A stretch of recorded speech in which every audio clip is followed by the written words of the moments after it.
Bonjour tout le monde, ça commence super mal.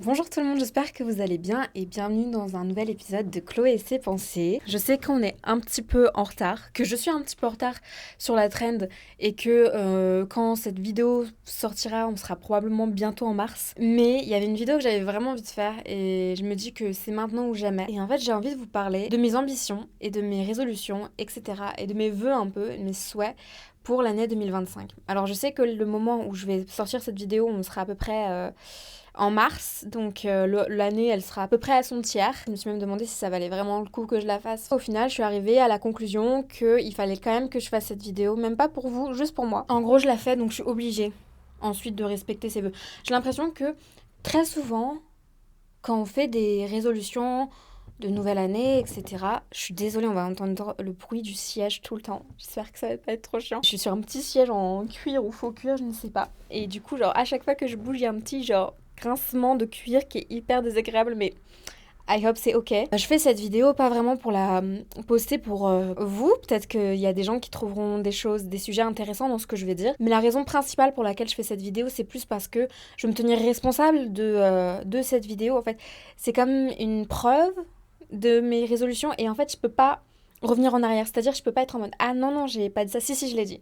Genre, si, c'était mon goal pour 2025 et absolument, je l'ai pas fait. Enfin, bref, du coup. C'est pas le but. Le but, c'est que je fasse quand même les choses. J'ai appelé ça une bucket list parce que je trouve que c'est un peu plus. Le terme résolution, c'est vrai qu'il a mauvaise réputation. Je trouve que, ouais, en fait, on est en janvier et on a peut-être des déceptions par rapport à l'année qui vient de passer. Et en fait, je trouve qu'il y a souvent ce côté où, au lieu de dire ce qu'on a vraiment envie de faire, genre ce qui nous ferait vraiment plaisir, ce qui nous rendrait heureux, ce qui pourrait nous faire sentir mieux, je trouve que souvent on va choisir nos résolutions en prenant nos déceptions de l'année précédente. Et je trouve ça vraiment contre-productif et du coup je préfère appeler ça une bucket list.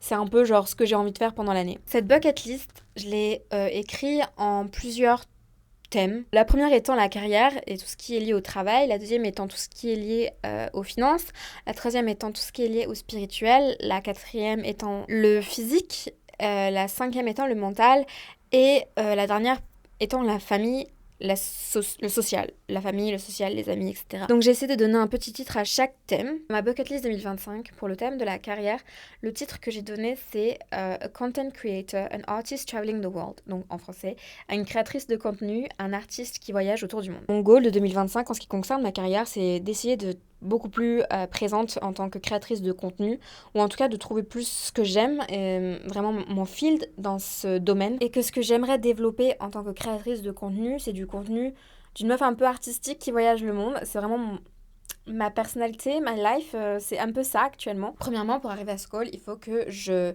train my creativity. Je trouve que la créativité, ouais, ça se perd parce qu'on est dans un monde où on est tellement diverti tout le temps que c'est difficile en fait de soi-même développer sa propre créativité. En étant ouverte au monde, en cherchant moins à se divertir et en étant plus présente, plus consciente de ce qu'on vit à l'instant présent, vu que je vais beaucoup voyager.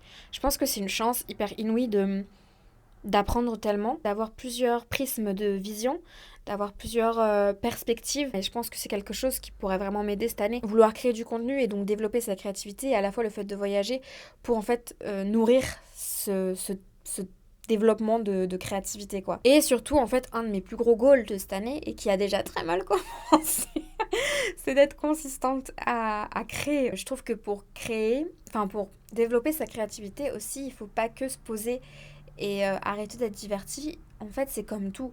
On peut pas apprendre à marcher si on est tout le temps assis. On peut pas apprendre à lire si on ne lit jamais, en fait. Et donc, on peut pas devenir consistant à créer si on ne crée pas de base. Le début d'année, il a vraiment pas fonctionné à ce niveau-là. Je m'étais fait des plans, je m'étais fait plein de choses et au final, je n'ai absolument pas stick to my plan. Je pense qu'il y a quand même ce côté où le début d'année c'est un peu difficile parce que on se met tellement d'attentes en décembre qu'au final janvier arrive et on se sent étouffé par toutes les attentes qu'on avait, que notre past self de décembre avait. Et en fait, juste, je pense qu'on se retrouve figé à ne rien faire. Et il faut plus de temps et petit à petit, on arrive mieux à faire les choses. Mais je pense que ouais, on se met un peu trop la pression en fin d'année, ce qui fait que le mois de janvier est si difficile parce que juste on est paralysé par toute la pression qu'on s'est mis. Mais c'est vrai que c'est une habitude et qu'il faut juste le train. Je trouve que c'est très compliqué et j'admire vraiment tous les créateurs de contenu sur YouTube qui ont un travail à temps plein et qui à la fois postent des vidéos sur YouTube qui sont honnêtement assez qualitatives. Encore une fois, je pense que quand ils ont commencé à créer du contenu, leur contenu ressemblait pas à ça. Et c'est le fait de le faire de plus en plus et de plus en plus, de prendre une habitude de créer du contenu en fait qui rend le produit final si qualitatif finalement.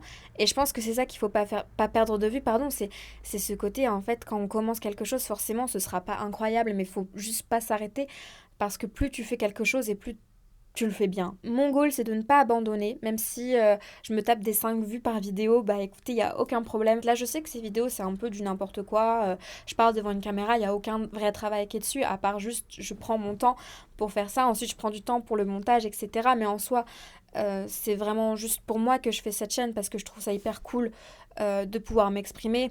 Je trouve que ça m'aide aussi à... C'est comme...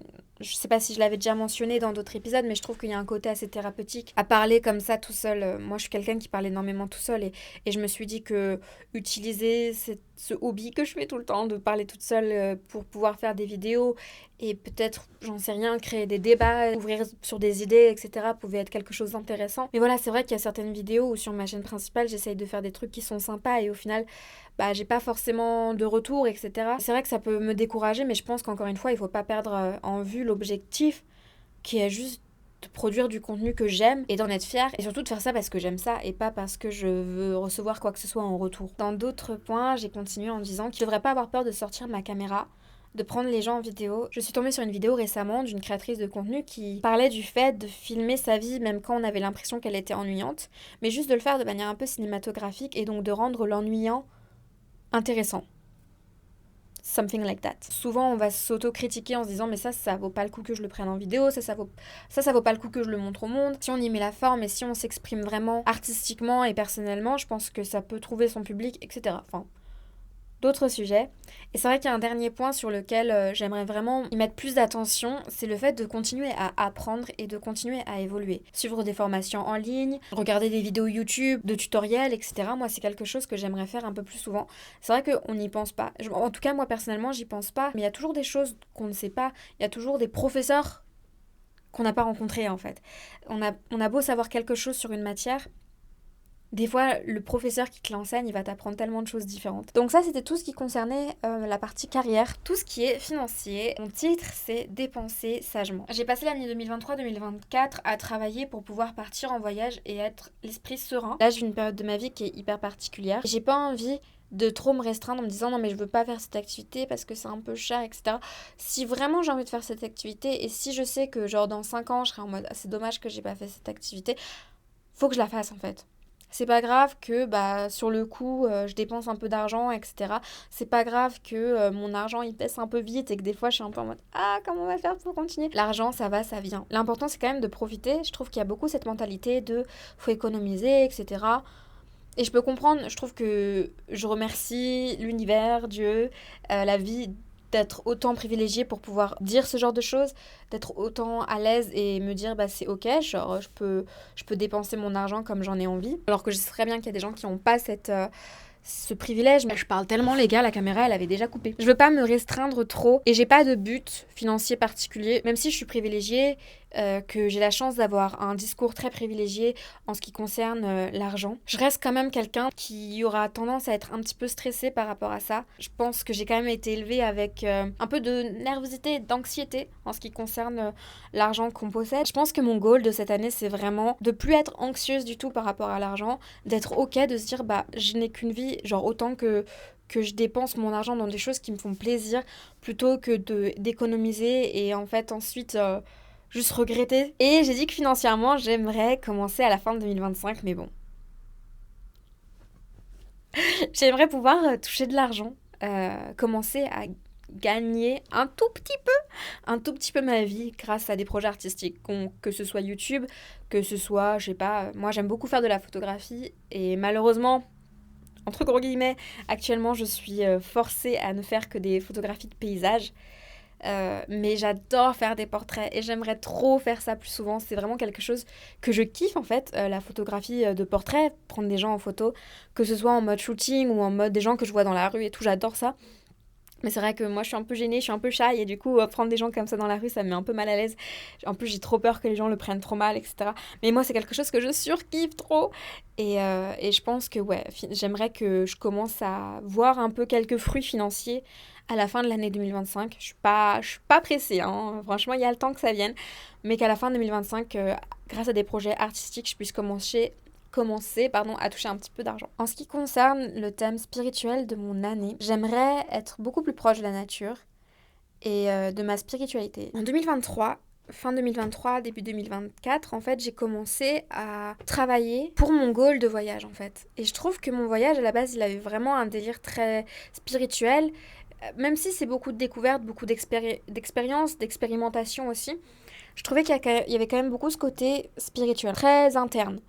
Et je trouve qu'au final, plus je travaillais pour gagner de l'argent, pour économiser, pour atteindre ce but, moins je trouvais que je devenais spirituelle en fait. Et je trouve que c'est quelque chose qui me manque énormément à ma vie, c'est quelque chose que j'aime vraiment. J'aimerais en 2025 être beaucoup plus mindful, être plus présente, être plus consciente de ce qui m'arrive. J'adore la manifestation. J'aime pas l'aider loulou, mais j'adore la manifestation. J'aime pas du tout la manière dont les réseaux sociaux et les influenceurs parlent de la manifestation. Je pense que le cerveau, il a un pouvoir supérieur de création de ce qu'on vit. Et en fait, si on se met dans la tête qu'on est capable de faire ces choses-là, on est capable de faire ces choses-là.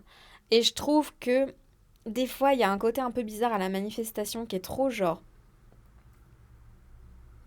Bref, je vais pas rentrer plus loin parce que mon but c'est absolument pas de critiquer qui que ce soit. Mais quand je parle de manifestation, je parle vraiment plus de se faire confiance, être confiant en fait de nos capacités, de ce qu'on peut faire. Pratiquer un peu plus la gratitude, c'est aussi quelque chose qui me tient à cœur. Même si je me suis un petit peu éloignée de ma religion, la prière par exemple, je trouve que c'est quelque chose d'hyper intéressant. Je trouve que la prière et la méditation, ce sont deux choses qui se rapprochent. La prière, ça aide aussi à savoir ce qui est important, vraiment, ce qui compte pour nous. Je compte toujours en fait garder un lien avec la chrétienté parce que c'est mon éducation, c'est mes traditions en fait. Je compte toujours respecter ma religion.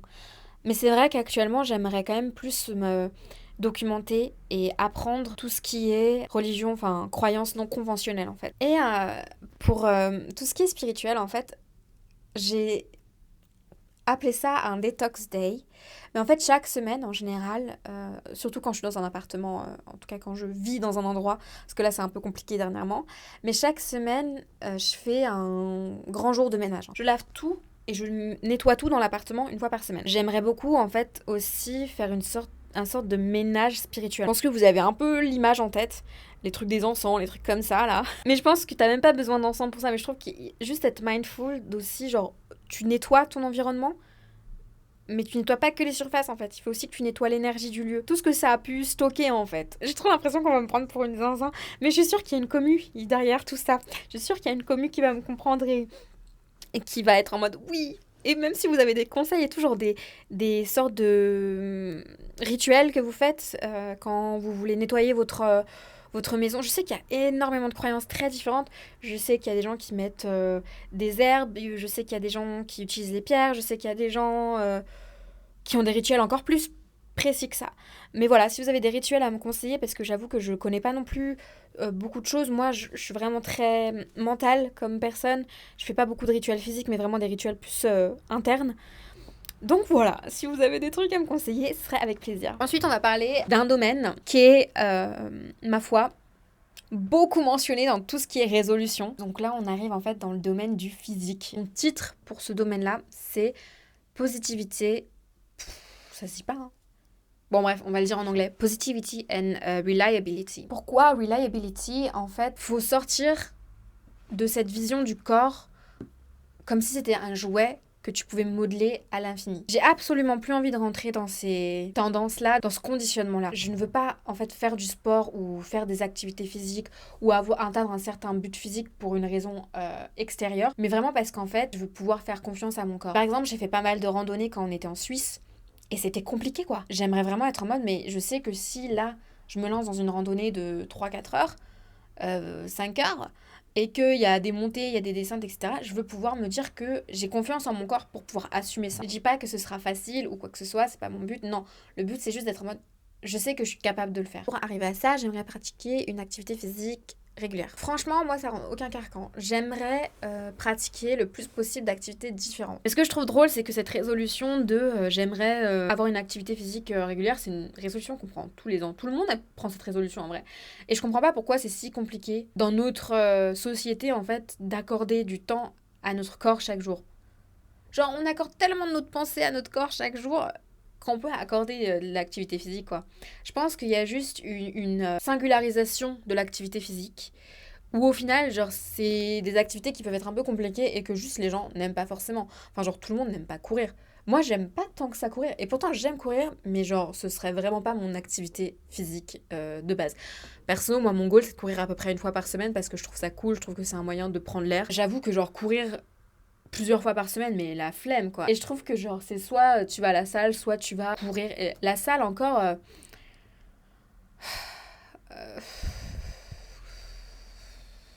comment dire, c'est super. Moi, je kiffe. Je comprends que tout le monde ne puisse pas kiffer, mais moi, je kiffe. Je trouve qu'aussi, quand tu vas à la salle et que tu connais rien, bah, c'est pas ouf. Et je pense que ce serait hyper intéressant de commencer par apprendre des choses avant d'aller à la salle, parce que je peux comprendre que tu sois un peu en mode, bah, j'aime pas la salle, parce qu'en fait, juste, tu connais rien. Il y a un côté où, en fait, la salle, elle se suffit pas à elle-même. En tout cas, la musculation, ça ne se suffit pas à soi-même, et je trouve qu'il y a beaucoup de gens qui ne font que ça. Et je trouve que personnellement, ça me convient pas parce que je préférerais avoir une activité physique qui est beaucoup plus variée. Je suis beaucoup plus dans la mobilité, je suis beaucoup plus dans le yoga et les étirements. Et je trouve que c'est hyper cool aussi d'avoir de la force, mais je trouve que t'as énormément de sportifs qui travaillent à la salle et qui au final n'ont pas tant de capacité physique que ça. Je suis pas en train de dire qu'ils n'ont pas de muscles ou quoi que ce soit, mais que ces muscles sont pas forcément performants dans la vraie vie en fait. Que c'est plus pour le look, pour l'apparence que les gens voient à la salle que pour vraiment un corps qui fonctionne bien. C'était absolument pas judgmental, enfin genre tout le monde fait ce qu'il a envie de faire. Il y a ce côté qui m'importe vraiment, c'est de se dire que je peux avoir confiance en mon corps, qu'il est en bonne santé, qu'il fonctionne bien, et surtout pas que genre un corps en bonne santé ça a qu'une seule shape. C'est hyper important de se répéter ça. Cette résolution ne fonctionne pas, c'est que les gens en fait ils vont se dire bah j'ai envie de faire du sport pour atteindre un certain goal. Sauf qu'en fait, avant d'atteindre ce certain goal, déjà, le sport, ça fait pas tout. Ce que tu manges, c'est aussi hyper important. Je suis pas du tout en train de promouvoir des mauvais comportements alimentaires. Je dis juste que faut bien comprendre que si t'as envie d'avoir un certain goal physique, il n'y a pas que le sport qui est important. Et souvent, les gens quittent le sport parce qu'ils atteignent pas leur goal physique suffisamment rapidement, alors que ton corps, il a besoin de temps pour changer, en fait. C'est normal. Si tu te donnais comme goal de faire du sport parce que ça te fait du bien, parce que tu sais que tu vas pouvoir avoir plus d'énergie au cours de ta journée, peut-être que les gens, ils abandonneraient moins, en fait, cette résolution. Ils ressentiraient peut-être même plus les effets positifs du sport avant de voir des effets sur leur corps. Moi, j'adore aussi la marche. C'est une activité qui est trop sous-cotée. Et puis, genre, la marche, c'est tellement aussi positif pour ton mental. So, really, je suis trop une advocate de la marche. Et en fait, je trouve qu'aussi à ce côté où quand tu prends cette résolution de commencer à faire du sport, résolution de nouvelle année, tu vas faire tout d'un coup. Et genre, forcément, ton corps, il va craquer, en fait, parce que... Genre, tu peux pas passer de je fais du sport une fois par semaine, voire jamais, à je fais du sport 6 jours par semaine. Non. Take it slow, genre. Et même si l'important, c'est pas. Si tu veux en faire tous les jours, bah fais pas genre 3 heures tous les jours en fait. 5 minutes, that's fine. L'important, c'est que t'aies fait un truc. Chaque jour, tu viennes. Et c'est pas important de faire du méga workout de 5 heures. Et ensuite, en fait, le lendemain, tu peux plus assumer. L'important, c'est d'être présent pour soi chaque jour, peu importe à quel point, parce que c'est comme ça qu'on construit une habitude. C'est hyper important d'écouter son corps. Je trouve qu'il y a beaucoup de gens qui sont en mode faut pas écouter son corps parce que si tu fais ça tu deviens lazy. Plus en plus t'apprends à ton corps que ça lui fait du bien de faire ce sport, plus je pense qu'il aura envie de le faire. Genre je trouve qu'il y a pas mal de discours de personnes qui font du sport régulièrement qui sont en mode mais en fait si je fais pas du sport, genre je vais me sentir trop mal ensuite. Et je pense que c'est ça, ton corps, au bout d'un moment quand t'as une bonne relation avec lui et que vous pouvez communiquer c'est super cool. Voilà. Alors ça, c'est un sujet qui est très, très, très... pas polémique, mais qui est très discuté. Et qui est pas... Tout le monde n'est pas d'accord avec ça. Mais personnellement, moi, j'aimerais pratiquer tout ce qui est intuitive eating. Je suis quelqu'un qui a été élevé dans une famille où genre fallait forcément finir son assiette. Tu sors pas de la table avant que t'aies fini ton assiette. T'as pas le droit de manger du sucré si t'as pas fini ton salé. Et je trouve que du coup, il y a ce côté où des fois, genre, je vais trop manger. Alors que je sais très bien que j'aurais pu moins manger. Juste parce que je sais plus vraiment écouter mes signes de satiété, mes signes de faim. Je sais que c'est controversé, mais l'intuitive eating, c'est vraiment quelque chose que j'ai envie de pratiquer le plus possible. En plus, là, je vis avec mon copain qui a pas du tout le même besoin énergétique que moi. Donc en fait, je pense que je mange beaucoup plus parce que lui, genre, par exemple, si lui il a faim, je vais être en mode let's go, on mange en fait. Alors que moi, par exemple, j'avais pas du tout. Enfin, bref, je trouve qu'en plus, quand on a un passé qui est un peu compliqué par rapport à la nourriture, si on s'est déjà restreint, etc., je trouve que c'est très compliqué. Je pense que j'en ferai une autre vidéo sur ça parce que je trouve que c'est hyper intéressant. Plus on en parle et plus ça devient peut-être facile de gérer de gérer ce souci en fait. Mon goal de 2025 en fait c'est juste de pas retomber dans les diet culture. La troisième chose dans mon domaine physique, je crois que mon domaine physique c'est là où j'ai mis le plus de choses, c'est la respiration. Et en fait, la respiration, c'est quelque chose auquel on pense pas forcément, mais à quel point c'est hyper bénéfique pour la santé. Que ce soit la santé mentale ou la santé physique, pratiquer des exercices de respiration quotidiennement, ça peut permettre de s'autoréguler, de se calmer, de faire baisser le stress, de se rendre d'être plus concentré. On passe à l'avant-dernier thème, la santé mentale. Moi, j'aimerais beaucoup me reconnecter à moi-même pendant cette année. Que j'ai arrêté de faire dernièrement et que j'aime beaucoup faire, c'est d'écrire sur un journal. Je vous jure, je suis trop bateau, genre je raconte tous les mêmes trucs que tout le monde, mais je vous assure que écrire en vrai, il y a un côté hyper ancré de faire ça. Tu peux ensuite réfléchir plus tard dans ta vie sur la toi de il y a un mois, un an, une semaine. Je trouve que tu apprends tellement de toi-même quand tu communiques et que tu écris les choses. Et encore une fois, ce podcast en l'occurrence, ça fait partie en fait de mes goals de 2025 parce que il y a la communication écrite mais il y a aussi la communication orale et je trouve que c'est hyper important de pouvoir sortir tout ce que tu as sur le cœur, tout ce que tu as dans la tête, que ce soit justement par l'écrit grâce à un journal ou que ce soit même avec une personne, un ami, un compagnon, exprimer vocalement ce que tu ressens, c'est hyper bénéfique. Et c'est quelque chose que je praise de ouf et que j'aimerais vraiment beaucoup faire. Puis aussi, genre, c'est super cool d'écrire sur un journal parce que là, surtout en l'occurrence, je suis en train de voyager, je découvre plein de choses par jour et c'est hyper cool de pouvoir le noter et ensuite avoir des souvenirs pour plus tard, etc. Et même dans la vie de tous les jours, des fois, il nous arrive des choses et on est trop heureux sur le moment. Genre, on a trouvé ça trop mignon sur le moment. Et ça, genre, je me dis, c'est trop cool, des années plus tard, de retomber sur ces souvenirs, genre, hyper mignons qu'on aurait probablement oubliés si on l'avait pas écrit. Un gros goal pour 2025, c'est de passer moins de temps sur les réseaux sociaux. Je fais face à un gros dilemme, c'est que dernièrement, je poste pas mal de contenu sur Instagram. Et aussi, il se passe tellement de choses dans le monde et je trouve que c'est hyper important d'être au courant de ce qui se passe dans le monde. Mais à la fois, j'en ai trop marre des réseaux sociaux. J'aimerais tellement supprimer ça de ma vie. Et du coup, je fais vraiment face à ce dilemme. Je sais que YouTube, je le compte moins dans ce sens-là parce que je trouve que t'es plus conscient quand tu regardes une vidéo YouTube parce que t'as vraiment choisi ta vidéo YouTube et c'est genre 10, voire 20, voire 40 minutes de contenu que t'es là en train de regarder d'un coup. Donc il y a ce côté où en fait tu choisis et t'es présent à travers ce contenu. Je trouve que c'est quelque chose que t'auras beaucoup moins quand par exemple tu es sur les réseaux sociaux et tu regardes des Reels ou des TikTok et qu'en fait t'as aucun libre arbitre, t'as aucun choix sur ce que tu consommes. Et même, je trouve que c'est chronophage à mort. Moi, j'aimerais beaucoup me faire plus connaître sur les réseaux sociaux, forcément, enfin, en tout cas par rapport à mon travail. Je me dis pour trouver des clients, pour des photoshoots, etc. Je sais pas trop comment, en fait, m'organiser pour pouvoir toujours continuer à créer une communauté sur des réseaux sociaux, surtout si je compte continuer dans ce travail de photographe où j'aurai besoin de clients, etc. Je sais pas exactement comment faire parce que c'est vrai que les réseaux sociaux, à part pour mes amis, j'ai pas plus que ça envie en fait de continuer à utiliser. Je veux pas démoniser les réseaux sociaux, je trouve que c'est une invention qui est géniale, juste l'utilisation qu'on en fait qui est pas top. Je trouve qu'en plus tu peux trouver plein de créativité, moi je trouve qu'il y a des créateurs de contenu qui sont super, je trouve des recettes chaque jour. Je trouve qu'il y a des trucs super cool par rapport aux réseaux sociaux, je veux pas démoniser ça, absolument pas. Je suis très contente des créateurs de contenu que je suis, etc. Mais je trouve qu'il y a vraiment ce côté chronophage et je me demande à quel point on agit pour les réseaux sociaux en fait. Je trouve qu'en voyageant aussi, je suis mise face à face à des personnes. Il y a un tel narcissisme à cause des réseaux sociaux qui se crée. En fait, c'est assez affligeant parce qu'on se dit, mais en fait, c'est quoi l'utilité de ça en fait. Bref, encore une fois, je suis vraiment pas envie d'être une personne qui juge les autres. C'est pas mon but dans la vie. Mais c'est vrai que des fois, tu vois le comportement d'autres personnes qui est dicté en fait par les réseaux sociaux et tu te dis, mais genre vraiment, je veux pas être comme ça et je veux pas. Bref, dans le domaine de la santé mentale, une troisième chose que j'aimerais implémenter dans mon année 2025, c'est de lire plus régulièrement. J'ai vachement aussi perdu cette habitude de lire avec la vie, juste, alors que j'adore ça, je trouve ça trop bien de lire. Là, actuellement, j'hésite à m'acheter un livre. S'il y a des gens qui l'ont lu, ça s'appelle Rough de Rachel Thompson et ça parle de violences sexuelles.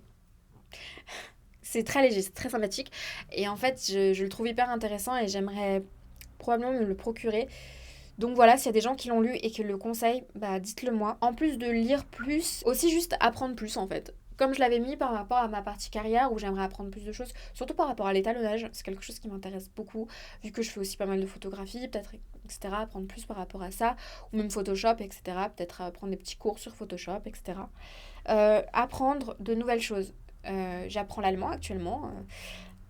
Parce que du coup, on va à Berlin, donc j'essaie d'apprendre l'allemand sur Duolingo, j'essaie d'apprendre des langues régulièrement, j'adore ça, c'est quelque chose que je surkiffe. Et même juste apprendre plein de choses, j'aimerais aussi recommencer à apprendre un peu de la musique, mais là c'est un peu compliqué, j'ai pas forcément d'instrument de musique. Et en vrai, je me suis dit, je trouverais ça trop cool quand je retourne à Paris, ou je sais pas, quand je me repose à un endroit, de prendre des cours de harpe. Genre en mode vraiment prendre des cours IRL. Je trouve que c'est quelque chose en tant qu'adulte qu'on arrête de faire. Alors que c'est hyper intéressant et c'est toujours cool dans la vie juste de continuer à apprendre des choses. En plus, ça t'ouvre à d'autres cercles sociaux de gens que tu n'aurais jamais croisés sinon et du coup tu peux avoir l'opportunité de rencontrer plein d'autres mondes, etc. Voilà, moi je trouve que c'est cool. C'est quelque chose que j'aimerais plus faire. C'est super pour la santé du cerveau, donc voilà. Et je sais pas pourquoi je l'ai mis dans la partie mentale et pas physique. Ça a un peu un intérêt pour les deux. Mais je vous parlais du jour de ménage. Et donc du jour de ménage spirituel. Et en fait, pourquoi pas aussi prendre ce jour-là. Et souvent, de manière assez naturelle, je les coordonne tous, mais de prendre ce jour de ménage pour aussi un jour de spa en fait pour moi-même. Souvent c'est le jour où tu vas mettre de l'huile dans tes cheveux, où tu vas te poser des masques sur le visage, etc. Et je trouve que j'aurais pu le mettre justement dans la partie physique parce que ça a un lien un peu avec l'apparence, etc. Mais je trouve que ça a tellement un bienfait mental de prendre soin de soi. Tout ce qui est skincare, etc. C'est hyper important parce que c'est vrai qu'il faut prendre soin de sa peau, il faut prendre soin de soi. Mais je trouve qu'il y a toujours ce rapport où on lie ça à l'apparence alors que il y a quand même ce côté super joli de juste prendre soin de soi, à quel point ça peut te faire du bien intérieurement de prendre soin de toi extérieurement. On arrive enfin sur le dernier thème qui est celui de la famille, de ma vie sociale, de mes amis. Alors, je l'ai absolument... En vrai, attendez, j'essaye de réfléchir si dernièrement je l'ai fait. Je trouve que du coup, le fait de voyager, ça aide beaucoup. Mais essayer de parler à une nouvelle personne chaque semaine. Et là, j'essaie de réfléchir si on l'a fait. Je parle vraiment plutôt d'essayer d'apprendre à connaître des gens. Moi, comme j'ai dit, je suis quelqu'un qui est un petit peu timide, un peu introverti. Et du coup, parler à des gens dans la rue, je le ferais pas de moi-même. Je le ferais peut-être si j'étais toute seule. Et là, je suis avec mon copain. Et mon copain, on est un peu dans la même dynamique. Donc, on va pas forcément aller parler à des nouvelles personnes. C'est un peu un goal que j'aimerais faire parce que je trouve ça hyper intéressant. Surtout que là, on rencontre des personnes de cultures totalement différentes. Surtout ici, en fait, on se rend pas compte à quel point il y a une culture qui est différente dans les pays de l'Est. C'est hyper cool, en fait, de rencontrer des nouvelles personnes, d'échanger et d'avoir des nouvelles perspectives sur le monde qui nous entoure. Et enfin, mon dernier goal de l'année, c'est de continuer à prendre des nouvelles avec mes amis. J'ai une vidéo qui va arriver bientôt. Faut que je la tourne et que je la poste, etc. Mais c'est une vidéo qui parle des relations à distance. Donc on entend beaucoup parler des relations à distance romantiques parce que bah, c'est ce qui existe le plus. Mais en fait, les relations à distance platoniques, friendships, les amitiés, les familles, bah en fait on s'en rend beaucoup moins compte parce qu'on a moins l'habitude d'expérimenter ça, mais c'est hyper intéressant et c'est hyper important de toujours continuer à feed, à nourrir ses relations. Donc mon copain est rentré, donc malheureusement je vais devoir mettre court à cette vidéo. J'espère que cette vidéo vous a plu, c'était hyper brouillon comme d'habitude. On a parlé de tout et de n'importe quoi, j'ai parlé de tout et de n'importe quoi. Merci beaucoup pour toutes les personnes qui ont regardé cette vidéo, voilà. Bisous. Ma bucket list elle sera un petit peu longue parce que je l'ai divisée en 6 thèmes. Oh pardon.